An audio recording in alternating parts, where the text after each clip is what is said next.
Imagine this. You walk into a shop on a busy street. The moment you pass by a rack of t-shirts, a screen beside the hangers light up. It suggests matching pants based on your online purchases and reminds you there's a 15% discount if you buy both the t-shirts and the pants together. Across the street, a woman is scanning her face on the app. Her phone instantly pops out a message. Your perfect lipstick color is number 237.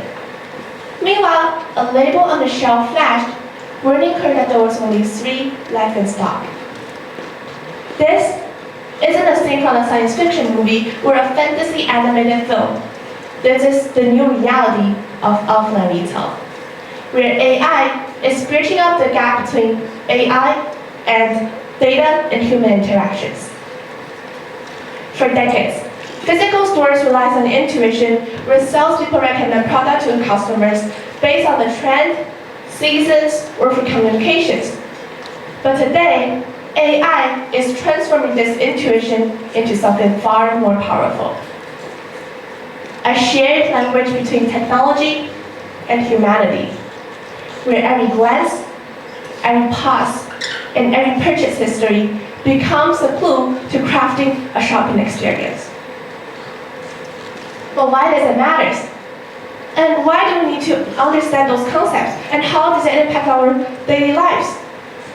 So today, let's dive into this revolution, not as technologists, but as shoppers and business owners. When AI walks through the door of brick-and-mortar store, it's not only changing how we buy things, it is redefining what it means for business to understand us. And in a world where so much interactions feel automated. And that's the story worth exploring. First of all, the first point I want to make is AI gives offline retail a mind-reading ability. Taking Walmart as an example, the world's largest retailer, famous for its low prices, who generated over $82 billion in e-commerce in 2023, and is steadily growing its active digital customers. In 2024, Walmart is building generative AI into search function to generate personalized responses.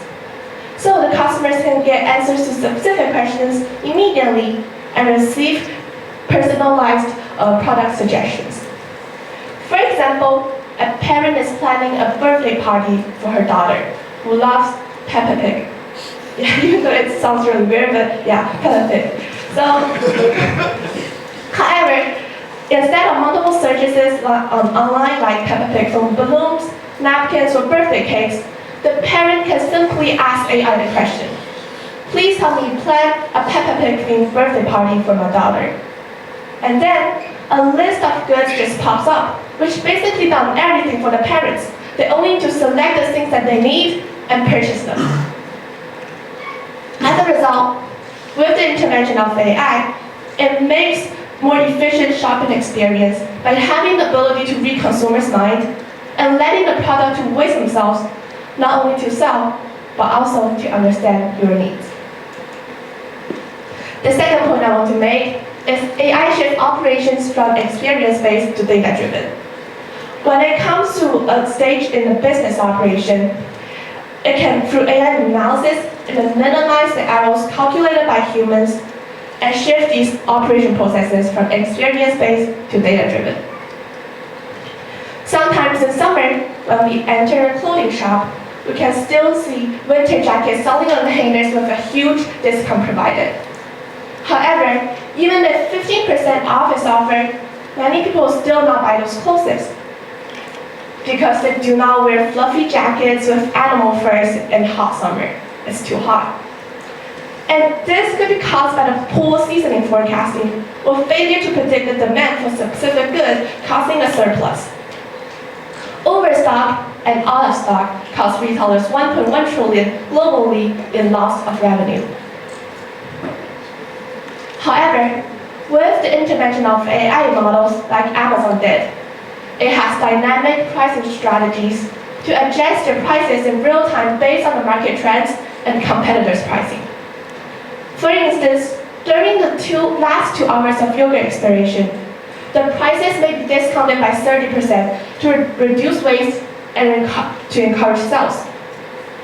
Therefore, with the intervention of AI, it helps to give a more accurate and reliable prediction of the market, which is significant when it comes to retailers competing with other industries and firms. The third point I want to make, which is the last point, AI is replacing the unique features in offline retail store, which is virtual try-on experiences. As I mentioned at the beginning, where a woman is scanning her face on the app to find the most suitable lipstick, this is actually working nowadays in offline retail store. The Zara AR app allows customers to try out their clothes by pointing the smartphone at any given space. Additional computer-generated elements blends in with the real-world images captured by the camera, and then it just produces a reality experience for the customers. So, with the invention of AI, again, it helps those customers to try out their clothes virtually, even though they're not in the store. However, at the same time, considering too much intervention of AI, drawbacks also appear. With the use of internet, rapid implementations of AI raises ethical concerns. As AI models are based on collecting consumers' interest through vast databases, there is a high level of concern among consumers of the loss of personal data and a lack of trust between how their information is being managed and processed. The second problem is definitely an age gap. As many senior customers are struggling to use those electronic devices, they cannot get access to these AI technologies, resulting in readability issues, lack of familiarity, and fear to change. In order to solve these issues, it is important to establish a trust between AI and customers by making a transparent design and also clearing out data usage notices. Also, maintaining human labor in those AI to ensure these AI technology aids, and also viewing AI technology as a tool in offline retail store instead of totally replacing these human labor. Finally, with the intervention of AI, it helps customers to have a more efficient and comfortable shopping experience. However, next time when you walk into the shop, imagine this. The lights warms up to your favorite color as you enter. And the birthday cake slowly moves up to your eye level because the system knows that today is your birthday. When you leave the store, your bag says, "It's raining today, stay safe." So the last question. Next time, when you walk into the shop, you can ask yourself, is it really selling products, or is it weaving a story that understands you? Thank you.